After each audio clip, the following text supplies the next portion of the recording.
Hello, and welcome back to Mike Reads the World.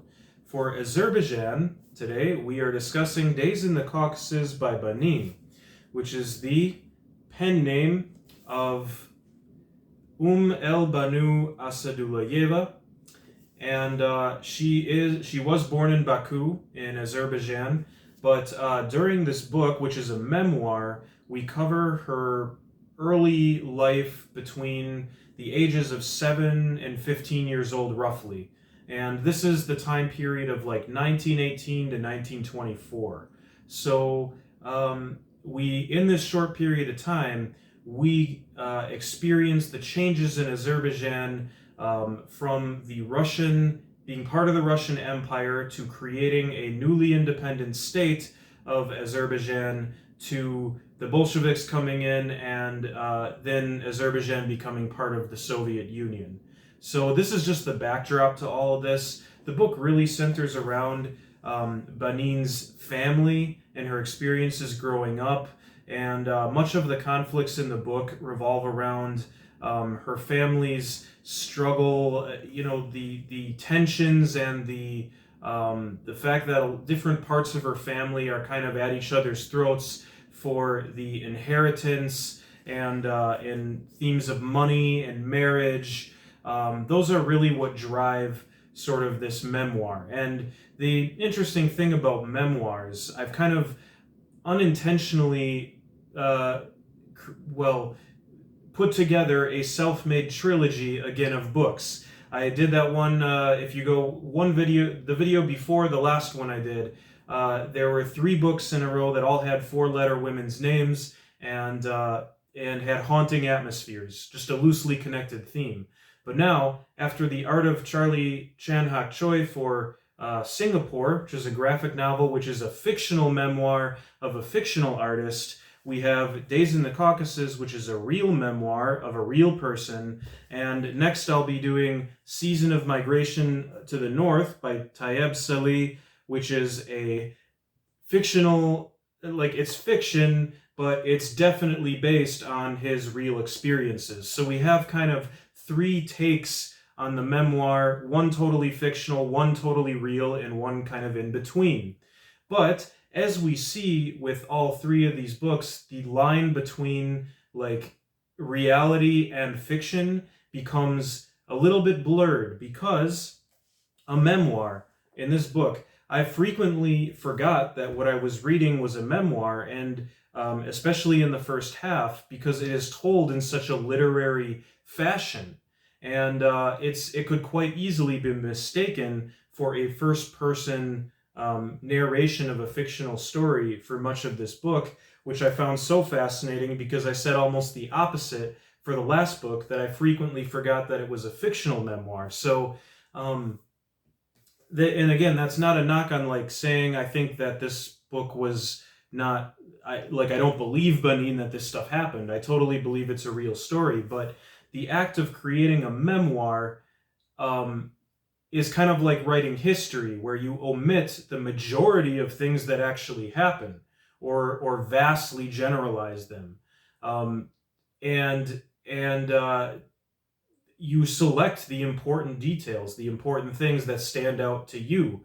And so a memoir or a history can often be a reflection of a certain viewpoint or consciousness or experience. So what we're really getting is the psychological experience of remembering a childhood that Banine feels. Well, actually, I think I can read a part that says it better than I can even summarize it.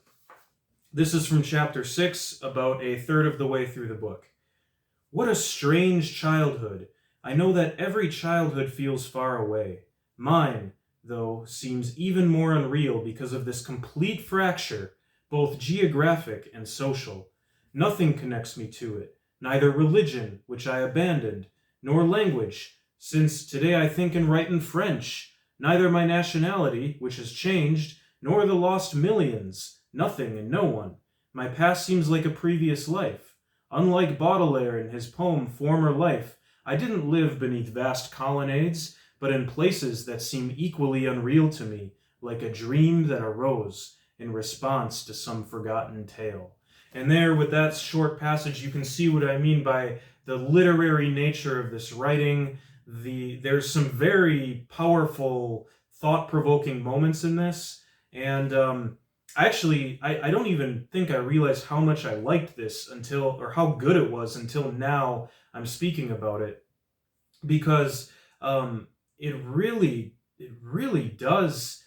There's something very different, very unique about this, the way that Banine delivers this story of a childhood in which she feels completely separated from. This isn't like one of those there's thousands of books out there, and like the one that I'm going to read next, about somebody going away from their country and then coming back and then kind of projecting, what they think people should think of them onto their own country and so on, like that whole psychological and whatever. The fact is, this is a memory of something that to her really does feel like a dream or another life, and that makes it really different. And also being kind of the girl from the rich family, and the Soviets coming in and redistributing wealth, and for example, forcing them to now share their country home with soldiers as like a rest camp, Russian soldiers, or like they have to give up half of their apartment in the city to somebody else. And Banine, instead of reacting and saying, "Oh, this is so horrible, everyone's now suffering," and so on, the sort of stories we get from the sort of post-communist environments in these countries, this is more of a, well, yeah, why shouldn't we share with them? Why should my family why should we be rich just because my grandfather found some oil on his land and everybody else be poor? And there's a certain part of the book where she actually has an attraction to a Soviet soldier and kind of has her little communist phase and gets kind of, you can either say brainwashed or indoctrinated. She really believes in the ideals for a certain amount of time, however you want to put it, depending on your, I suppose, viewpoint. But the fact is, what makes all of this so interesting is the sort of antipathy and the dislike that this vitriol that Banine seems to have toward her own family. And to put it in some context, which sort of the introduction of the book does, Banine left her religion of Islam to convert to Christianity. She changed nationality, as was said. She stayed in Europe, stayed in Paris, and did not go back. Which there's actually a very curious thing she says here at the end. There's kind of an afterword, a brief summary of the history of Azerbaijan at the start of the 20th century, but it's almost really more of an afterword. She says that since my family had remained famous in the annals of Azerbaijan, and since I am its last representative, or almost, the Soviets invited me to come to Baku, but I did not accept their invitation. I would be lying if I said that I do not regret it now. And she wrote that in 1985, shortly before her passing, I believe. But what a curious thing to say, and that's not really elaborated on further. That's the last line of text in this book. Why does she regret not accepting an invitation from the Soviets to go back to Azerbaijan? That's a really interesting question that you can kind of analyze and think about as you're reading through this book. I have some ideas, but I don't really want to get into it now because I haven't prepared really an articulate way to say it, but maybe it'll come out a bit as I expand on a couple more points. She observes, this antipathy she feels for her family. She often speaks how she often states how she has no affection for like her father, who kind of in one moment forces her to marry a man she doesn't love, or is trying to force her to marry a man she doesn't love. And her particular disgust for this man is really extreme, and not that I blame her for it, and it's honest. Her writing is honest, but it's very cutting. Her writing sees kind of the brutal and ugly nature of reality. She, doesn't really pretty anything up. The only real moments where her mind can kind of wander and become a bit poetic is when she's thinking about staying with her aunt and reading her aunt's library. She mentions many great French writers in a certain part of this book, so you can look for those and kind of see if you've read any of them. I hadn't read very many of them. Um, and but I could relate to how she kind of like fell in love with this literature, and reading like a horror story late at night was kind of looking around and reading under the covers sort of thing. And when she's out at her family farm, they own this big farm, and the gates are locked or not locked as a barometer to how well the relations between the sides of the family are going. But she observes the clouds, her descriptions of the sea. Is it the Caspian Sea? Yeah. She correct me if I'm wrong. She has these beautiful descriptions of that, and descriptions of Baku, the kind of port in I don't know if I'm getting the names mixed up, but in the city, kind of the city area. But yeah, so there are some of those moments, but it's overall just a very like cutting view of reality, and she's almost very judgmental and doesn't like most of her family, but she does witness, for example, a lot of what to my cultural viewpoint is kind of depraved behavior from her uncle Suleiman and his sons or her cousins. She is friends with, really good friends with her cousins, but they are all kind of depraved in their own ways, and she kind of observes this and judges them for it, and maybe rightly so.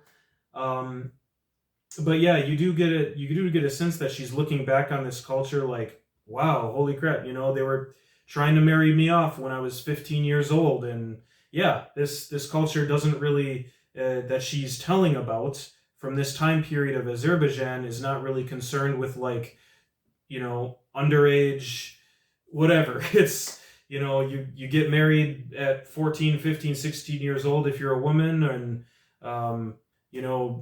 men kind of I don't even want to talk about it. You'll just get it if you read it.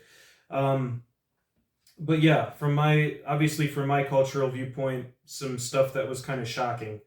But yeah, so that's the gist. I think I covered most of it. It was a really interesting memoir that I don't know if I'd read it cover to cover, as I say with many books, but there's definitely parts in the book that were really well written and made me think. There were certain just sort of reflections on family. There's one thing she says like that typically in a family, those are the people you can always trust to like knock you down a peg. They're never going to be impressed with anything you do. If others see you as witty, they're going to see you. Your wit basically turns to irritation in your family, and she really has kind of a negative and unemotional, unsentimental viewpoint of family, and I think this comes across in the culture, and it comes from her grandmother, and it comes also from the wealth, the inheritance that's in their family. That kind of, I think that in this book, the wealth, the inheritance is a major factor that kind of tears them apart and separates them as the book goes on. But there may be some cultural elements there too, but I kind of see it more in the wealth, that their wealth is a curse. And then, of course, when the Soviets come in, they really pretty much lose it all. It gets redistributed.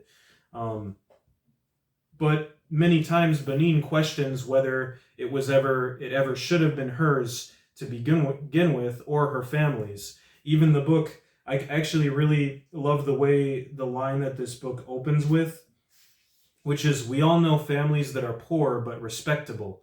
Mine, in contrast, was extremely rich but not respectable at all." And that is a fantastic opening line, and really does, I guess, set the tone for everything to come. Uh, so, yeah, so there were just a lot of moments that did make me think, do you know what it means to live? It means to influence things, people, events, to pursue a clear goal in the vast complexity of a great country. It means to know one's duty and to do it. It means to feel strong. It means to transform one's smallest task into grand gestures. This is a different character speaking. Um, this is a character that, in fact, the Banine really looks up to. That's not one of the deep things. I thought it was, but it really wasn't. Um, yeah, there's more I could find. I kind of wish I had taken notes. Um, the this kind of goes back to my earlier videos when I would just kind of stop and be like, oh, where is that part? And be searching around and yeah. I don't know. There's good stuff in here. I don't think I really need to say more. I'll probably think of things afterwards that I'm like, oh, I really wanted to say that, but you know, so it goes. Um, oh, I liked her description. It's kind of towards the end, but the way that she talks about when she's in the cemetery of Constantinople, um, that's where she felt most Muslim. Because she says, in a place dedicated to peace, I do not like crosses, rich, overblown mausoleums and flowers. I like simplicity in death. I like the ascetic appearance of a Muslim cemetery. Um, this cemetery full of cypress trees and no air of melancholy, just the impression of peaceful sleep.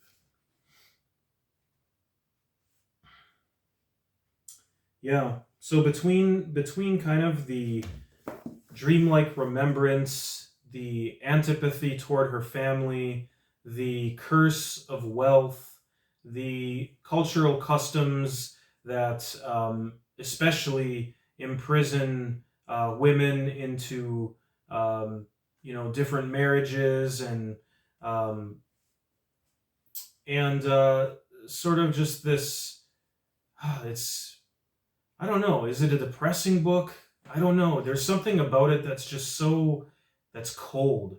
Banine is really cold. There's and another moment I can think of is when she just kind of nonchalantly describes walking in. When they return to the city from their country homes after the Soviets have taken over. I think it is she. No, it's before that. It's when the Turks are actually in for a certain amount of time, and she's walking past a plaza, and there's just men hanging from gallows, and she just nonchalantly makes a remark about this as she's a girl of 13 or 12 years old or something like that, and it's just this kind of she nonchalantly just observes like uh, cruel behavior, or like when she's talking about pulling lice out of her hair, like describing it as an especially fine specimen when she pulls some lice out of her hair. Just these sort of really grimy details that she remarks so nonchalantly, or just sort of the very like cold feelings that she has toward her family, how she feels no affection for them or the man she's supposed to marry. There's something very cold. It may be a dream, a book that to her is a memory, like a dream, another life, but it's a cold dream. It's a cold, chilly dream. Um, that has its few moments of poetry. It's a strange thing, this memoir. It's a strange thing, and I'm not quite 100% sure how I feel about it, but it was unique. It stands out. This book stands out, certainly, in the books I've read, and is gonna kind of linger around in my brain, and a lot of those little pieces of thinking about you know what what I don't know what that would be like to really feel like you've lived two completely different lives, to feel completely separate from the place where you grew up. Um, yeah, yeah, it's it makes for a real mind-blowing kind of perspective shifting experience. And I'm just not, I know I'm not articulating it great right now, but not all these videos are gonna be me at my most articulate, so I'll just accept it, and we'll call it a day on Days in the Caucasus for Banine. And we'll see how season of migration to the north is, and if that in fact will give me some further insight on this book, and maybe I'll have some more to say in the next video about Days in the Caucasus. Once I've reflected on it a bit more and read a book that is a fictional memoir of a real person's experience. It's fiction, but it's a memoir. I think this could just be complete fiction. I'm not sure, but that's the impression I got. So have a good evening, day, night, wherever you are. Thanks for tuning in. We'll see you next time on Mike Reads the World.